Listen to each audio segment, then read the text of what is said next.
Hindi pwedeng ipukol ng Bongbong Marcos na wala siyang alam sa korupsyon.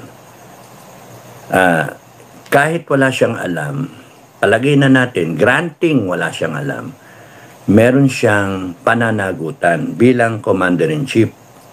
So, hindi ka pwedeng hugas kamay, Bongbong Marcos, hindi ka pwedeng maghugas kamay na wala kang kinalaman kasi ano yan responsibilidad mo bilang presidente ng Pilipinas. So hindi mo pwedeng ituro sila kasalanan ni kasalanan ganyan. Pero lumalabas mas matindi pa Parang pinagtatakpan ninyo na umabot yung investigasyon sa pinsan mo. Kasi pagka umabot sa pinsan mo kay Buaya, kay Crocs, no? Pagka umabot kay Tambaloslos, sabit sabit ka. So hindi na mangyari diyan, kayo-kayo magtuturuan. Kayo-kayo mag-aanuhan. Kasi pagka si Saldico naipit, magtututuro yan. Nasabi na nga niya hindi niya kayang gawin niyang mag-isa siya. So ibig sabihin, hinting na may kinalaman kayo pare-parehas. So, ang problema ng mga Pilipino ngayon, ng bansa natin, kahit ganong katindi na yung korupsyon, the worst, a monster of its kind, no? The greatest corruption in the history of our country. Trilyon ang ninakaw. At yung palang ay isang flood control project. Wala pa dyan yung iba. Wala pa dyan yung mga ginto, yung mga PCSO. Hanggang ngayon siguro may nananalo pa. Yung Maharlika Fund. Tsaka yung nakokolekta ninyo sa mga POGO, sa PAGCOR. Lahat ng agencies na nag-generate ng funds. BIR, Customs, etc. etc. You're getting a certain amount and we don't know. But dahil sa may bahid yung pinagagawa ninyo nakita na ang laki-laki ng ninakaw, tapos may umaamin, talagang tanggal yung kredibilidad ng administration.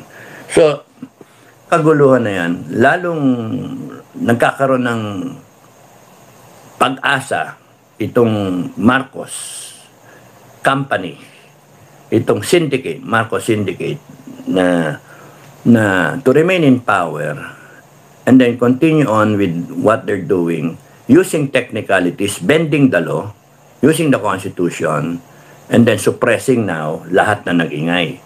Sinisimulan na nga nila, nagkamali doon ng armed forces. Aminin nyo, nagkamali kayo na yung tinatawag na pension tatanggalin, no?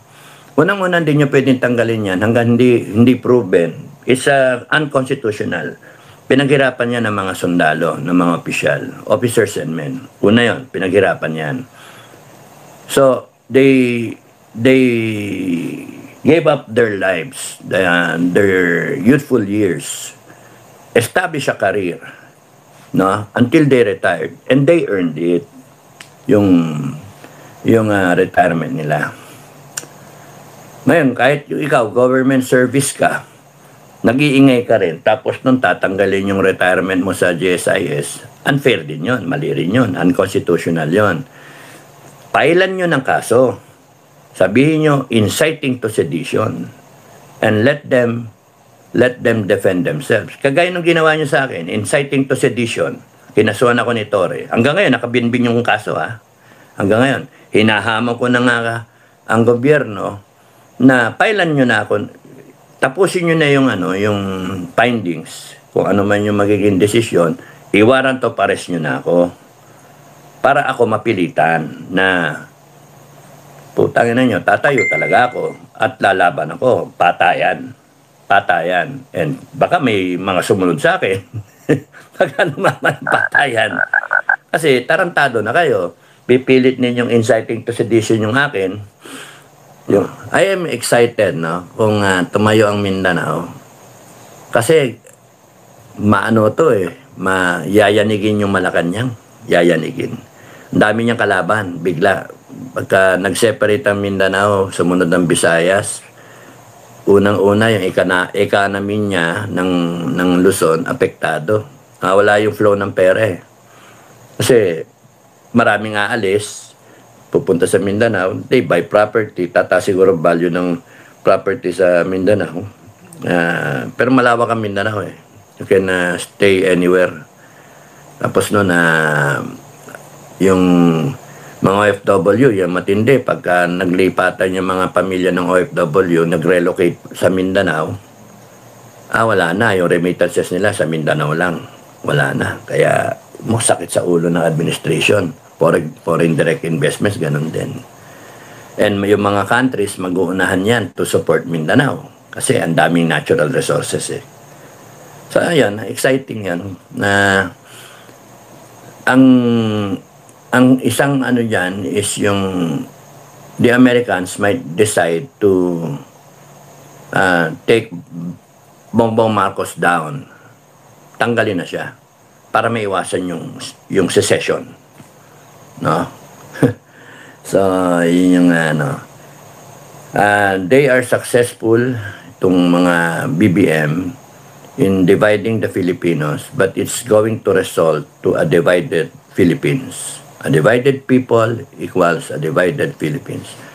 There's a lot of inspiration now going around na tama nga yung sinasabi ni Pinoy Survivor na isang magandang option, bloodless yung option na yun. It will prevent a confrontation, Filipino against Filipino. Wala lang. Kunyari, bukas, nagising sila na ang gising nila humiwalay. They i-announce nila, hiwalay na kami. Wala kayong pakialam sa inyo. Tapos, wala na yun. Ano na yun? Domino effect na yun. Anong gagawin na administration? Wala. Tagirgir. Kaya nga, nananawagan na ngayon si Tito Barsaga na yon mag-separate na yung Mindanao. Pati sila yung ibang leader nananawagan na rin. So nakikita nila it's viable kasi yung magtatayo ka, mag one time big time ka sa sa kalsada na might result to bloodshed. Kasi ako mismo, kung ako tatayo ng one time big time, lalabas ako armado na. At ikayatin ko lahat ng kasama ko armado. Nag-inventaryo na kami ng baril Nag-inventaryo na kami sa grupo namin, sa SFGF, nag-inventaryo na kami ng baril, bala, lahat, kompleto na. Granada, bala, baril, lahat, Nag-inventaryo na kami. So, nandoon yung na at least meron kaming kaalaman kung ano yung mga gamit namin na hawak. Kung sakasakali magkaroon ng digmaan with China, may magagamit kami, para madepensahan yung ating mga komunidad at para matulungan natin yung ating AFP-PNP, mangangamote pagka mangangamote. Kasi you cannot face a country like China with 2 million strong na armed forces. You cannot.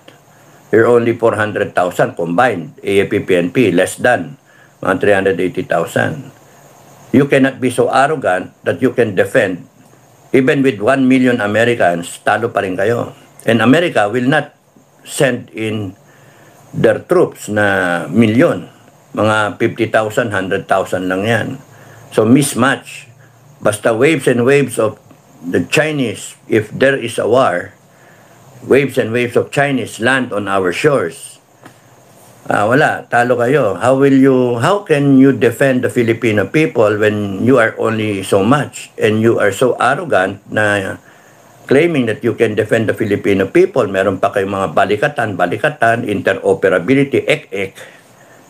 But you're not even prepared. Hindi nyo kasalanan. Why? Kasi hindi kayo hinanda ng Congress 1995 hanggang ngayon, wala namang perang nilaglag na malaki.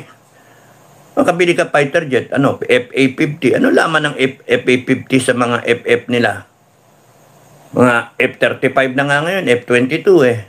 O may F-37 ba yun? F-47. Mga 6th generation na nga papunta eh. Tayo eh. Nasa 4th generation, kamote nga tayo eh. Kaya nga, magaling ang Filipino pilots. So, ilan ba yung naturuan ng Filipino pilots? Too late, the hero. Too late tayo.